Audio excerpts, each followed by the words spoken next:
Somehow কোনো কারণে যদি ওইখানে বলে বসে যে আমি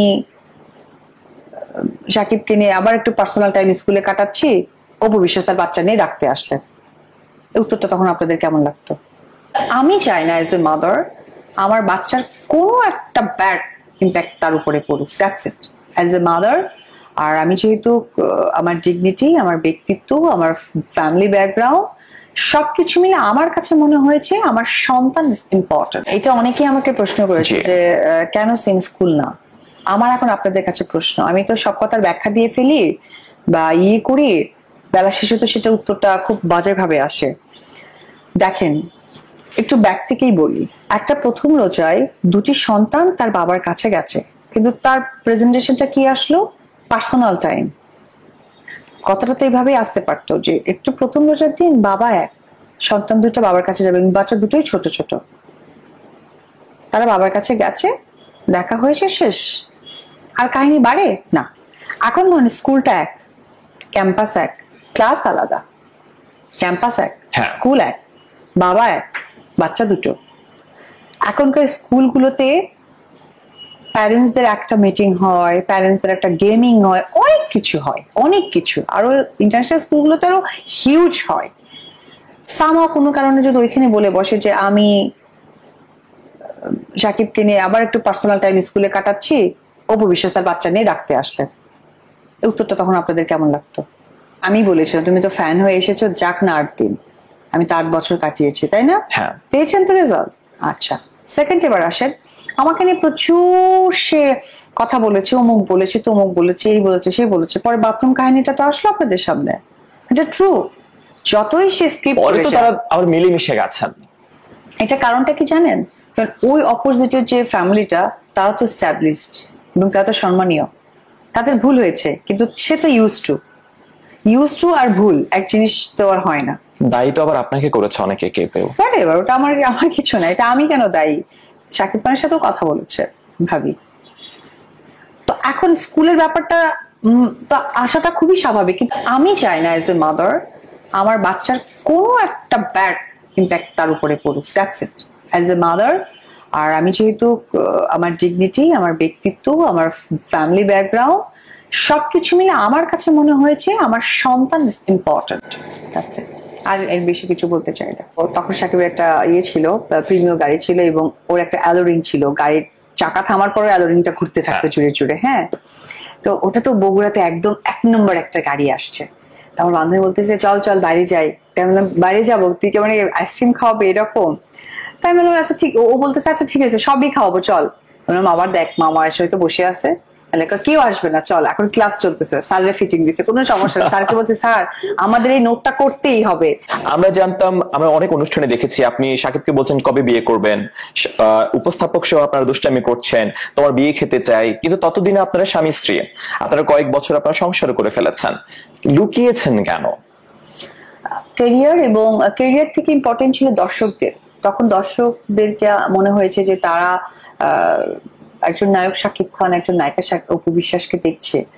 আর সব থেকে ইম্পর্টেন্ট ব্যাপারটা ছিল কি জানেন, যেটা এখন অনেকটা কম খেয়াল করে দেখেন, সেটা হচ্ছে প্রযোজক। আমাদের প্রযোজকদের একটা লগ্নি ছিল আমাদের উপর, ভালো ভালো বড় বড় ইনভেস্ট ছিল।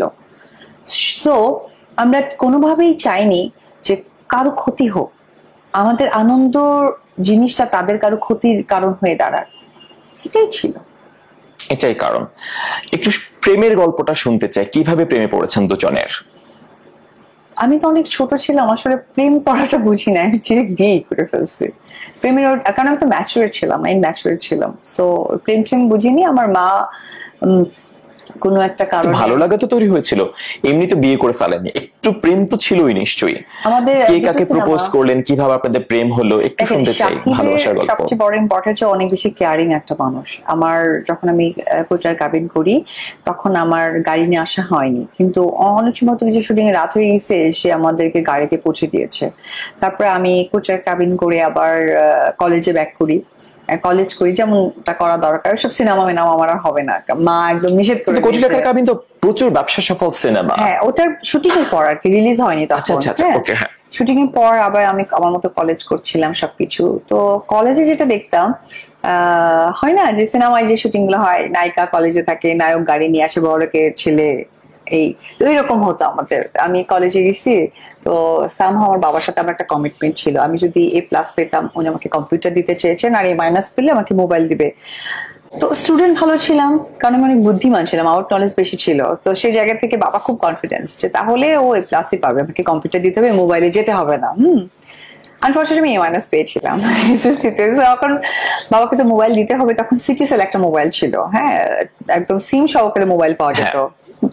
হ্যাঁ। তো ওইটা আমাকে বাবা দিয়েছিল, তো আমি তার নাম্বারটা দিয়ে দিয়েছিলাম তাকে, কারণ উনি আমাকে টিস্যুর মধ্যে করে আইব্রো পেন্সিল দিয়ে নাম্বার লিখে দিয়েছিলেন। তো ও যখন আমাকে নাম্বারটা লিখে দিয়েছিল, তো আমার সিটিসেল মোবাইল, আমার তো ব্যাপারই আলাদা, ভাবসাব আলাদা, এইটুকু একটা ফোন। তো ওটা থেকে আমি ফোন টোন করতাম আমার এক বড় আপু রুমে গিয়ে, কলেজে গিয়ে। তো আমার সাথে কন্ট্রাক্ট করে, তো আমার এক বান্ধবী ছিল শিমিম, তো আমার বান্ধবী আমার মাঝে পিয়ন থাকতেন আর কি। অনেক কথা আমি বলতে পারছি না, আমার কাকা হয়তো গেটে এসে বসে আসছে, আমাকে কলেজে আমাকে খাবার দিতে যেত, কি রাগ উঠতো না? তো কাকাকে বলতাম, মানে তখন একটু আমার মানে ভাবটা বুঝতে পেরেছে, ঘুমাই না, ফোন খুঁজি, পড়াশোনা আর একদিকে, আমি আর একদিকে, এটা মন বাবা বসে মায়ের না বুঝতে পড়ার পারে। টেবিলে। হ্যাঁ। তো ওই জায়গা থেকে আমার কাকা খালি একটু পরপর করে, কাকা নাহলে ছোট মামা নাহলে সেজ মামা, কেউ না কেউ কোনো খাবার দিতে যাবে। এটা একটা অদ্ভুত ব্যাপার, একটা করে ক্লাস শেষ হতো আর আমি একজনের কাছে খাবার রিসিভ করতাম, মানে আমাকে বিজি রাখতো। আবার ক্লাসে যে টিচাররা ছিলেন তারা তো আমাদের বাসার আশপাশেই ছিলেন কোনো না কোনো ভাবে, কাকা চিনতো, মামা চিনতো, তো তাদের কাছে আমার ইনফরমেশন হতো লোকে হ্যাঁ। ক্লাস করছে না ক্লাস কোনো মিস করছে। মানে আগে থেকে একটু দুষ্ট টাইপের, আমি বাসের উপরে উঠে বসে থাকতাম যাতে স্যারেরা ক্লাসে খুঁজেও না পায়, আবার কমন রুমেও খুঁজে না পায়। তো ওই জায়গা থেকে আমার এক বান্ধবী পিয়ন, তো ওকে মনে হয় সাকিব ফোন করছে। তো সাকিব শুটিং করছিল শাবনুর আপুর সাথে রসের বাইদান একটা সিনেমা। হ্যাঁ। তো তখন সাকিবের একটা ইয়ে ছিল, প্রিমিয়ার গাড়ি ছিল, এবং ওর একটা অ্যালোরিং ছিল, গাড়ির চাকা থামার পরে অ্যালোরিংটা ঘুরতে থাকতো হ্যাঁ। জুড়ে জুড়ে, হ্যাঁ। তো ওটা তো বগুড়াতে একদম 1 নম্বর একটা গাড়ি আসছে। তো আমার বান্ধবী বলতেছে চল চল বাইরে যাই। তাই বললাম বাইরে যাবো, তুই কি মানে আইসক্রিম খাওয়াবে এরকম? তাই বললাম আচ্ছা ঠিক, ও বলতেছে আচ্ছা ঠিক আছে সবই খাওয়াবো চল। বললাম আবার দেখ মামা এসে হয়তো বসে আছে, তাহলে কেউ আসবে না, চল এখন ক্লাস চলতেছে, স্যারের ফিটিং দিছে, কোনো সমস্যা নেই। স্যারকে বলছে স্যার আমাদের এই নোটটা করতেই হবে। তো পরে আমার বান্ধবী আমাকে বলছে চল বাইরে চল, একটা সারপ্রাইজ সারপ্রাইজ আছে কি বলে, পরে দেখি যে গাড়ি নিয়ে আসছি, মানে কি ঢাকা। তো তখন তো মানে ঢাকার ডিস্টেন্স অনেক বেশি না, যে 4 ঘন্টা, সে এতক্ষণ পরে আর কি দেখা করলাম, কথা বললাম, এবং তখন সে জানালো যে একটা সিনেমার শুটিং সেটে সে বলছে যে শরীরটা ভালো লাগছে না, রেস্ট নিতে হবে, এটা বলে চলে আসছে। তো সেও অনেক ইয়াং না, তো ওই জায়গা থেকে আসলে এইরকম ভালো লেগেছে এই ব্যাপারগুলো থেকে, আসলে এই ব্যাপারগুলোর পরেই আরো আমার বেশি ভালো লাগাটা কাজ করে। তখন মনে হয় যে না, কাজ করা দরকার। এবং বাসায় এক প্রকার রাগারাগি কষ্টে কান্নাকাটি করেই, মানে বলেন না যে কান্নাকাটি করে চিপস খেতে চায় বাচ্চারা, তুমি কান্নাকাটি করে পরে পিতার আসন, চাচুয়ান, দাদিমা, 3টা সিনেমা ওর সাথে করা হয় হ্যাঁ। ভিডিও ভাই প্রোডাকশনে। এন্ড ওই সিনেমাগুলো করতে করতেই আমার খুব পছন্দের একটি সিনেমা সাইন করা হয়েছিল, কথা দাও সাথী হবে, সনোর রহমান সোহান ভাই। এই আর কি আমার জার্নিটা স্টার্ট হয়ে গেল সিনেমার সাথে একদম। আচ্ছা, এরপরে আপনাদের পরিণয় কিভাবে? সম্পর্ক তো তৈরি হলো, পরিণয় এটা যখন কিভাবে? কথা দাও সাথী হবে সিনেমাটা আমরা শুটিং করছিলাম, তখন আমরা তো 3টা সিনেমা কাজ করেছি, তখন আমাদের আসলে বিয়ে শাদী কিছু ছিল না, কিন্তু আমাদের সখ্যতা অনেকটা বাড়ছিল। তো একটা সময় মা, আমি মিরপুরে থাকতাম, তো মা ব্যাপারটাকে খুব ভালোভাবে প্রথম থেকে দেখছিল না। আর আমি কিন্তু আমার মার সাথে যাতায়াত করতাম, হ্যাঁ, আমি কিন্তু কখনোই একা, কারণ আমি তো ইম্যাচিউর ছিলাম, তো ম্যাচিউর ছিলাম না, ম্যাচিউর হয়তো আমি সিনেমায় কাজ করিনি, কারণ আমি অনেক ছোটবেলায় কাজ করেছি। তো সেই জায়গা থেকে আসলে মা ব্যাপারটাকে এত রাগারাগি পর্যায়ে নিয়ে গেলেন, তখন একটা পর্যায়ে তাকে বলতেছিল যে আহ, এটা কি ধরনের কথা, এত ঘোরাঘুরি, এত কথাবার্তা কিসের, বা ঘোরাঘুরি কেন বা করতে হবে, মানে শুটিং এর ফাঁকে হ্যাঁ। বা কিছু একটা। তো বললো ঠিক আছে তোমরা বিয়ে করে নাও। তো আমার মার ধারণা ছিল যে সাকিব তো ম্যাচুয়ার, তো সে তো করবে না, তার মানে সে নিশ্চয়ই আমার মেয়েকে না করে দিবে, তখন আমার মেয়েও ব্যাকে চলে আসবে, লাইক যেটা হয় আর মাদের ক্ষেত্রে, যে ইমোশনালি একটা কিছু করা। কিন্তু সে তো ব্যাপারটা পিক করে নিয়ে শাহ আলী মাজার ওইখানে গিয়ে, মিরপুর। মিরপুর, ওখানে আমাদের বাসা ছিল আগে, ওখানে আমি থাকতাম। পরে আমার বিয়ের পর আসলে আমি নিকেতন চলে আসি, নিকেতনে স্টে করি। তো তখন ওইখানে বসে সে আমাকে কথা দিয়েছে যে অ্যাজ এ হাজবেন্ড আমি এবং তোমাকে বিয়ে করতে চাই। এই তখন কি আপনি রেডি ছিলেন? মানে সিনেমা আমি তো বিয়ে নায়িকারা বুঝতাম না, আমি বললাম না যে বিয়ে সম্বন্ধে আমার ওগুলো কিছু নেই, আমার কথা মা বাধা দিচ্ছে, সব বাধাটাকে অতিক্রম করতে হবে, that's it। তো আমি আমার বোনকে বললাম যে সাক্ষী টাক্ষী নাকি লাগে, তো তুই আয়। তো আমাদের বিয়ের সাক্ষী আমার বোন, আর সাকিবের ওদিক থেকে বিয়ের সাক্ষী হচ্ছে ওর এক কাজিন আছে মনির, আর আমাদের দুজনের মিউচুয়ালি যে মানে উকিল বাবা থাকে, এটা হচ্ছে মামুনুজ্জামান মামুন, একজন ভাইয়া আছেন উনি। আচ্ছা, এরপরে অনেক বছর আপনারা এটাকে লুকিয়ে রেখেছেন, কষ্ট হয়নি লুকিয়ে রাখতে? না, আমরা তো একসাথে এত বেশি কাজ করছি, কষ্ট হবে কেন? হ্যাঁ, একটা জিনিস কষ্ট হয়েছে, খুব স্বাভাবিক একটা ভালো প্রশ্ন। সেটা হচ্ছে যে ধরেন হয় না যে দেখতাম কাপলরা বসে খাচ্ছে, ছবি তুলতেছে, হাসাহাসি করছে, একজন একজনের সাথে শেয়ার করছে। আমরা ধরেন ব্যাংককেও গেছি, শুটিং শেষ করে হয়তো বা আমি বেরিয়েছি, ও বেরিয়েছে, পরে আমরা এক জায়গায় এক হচ্ছি।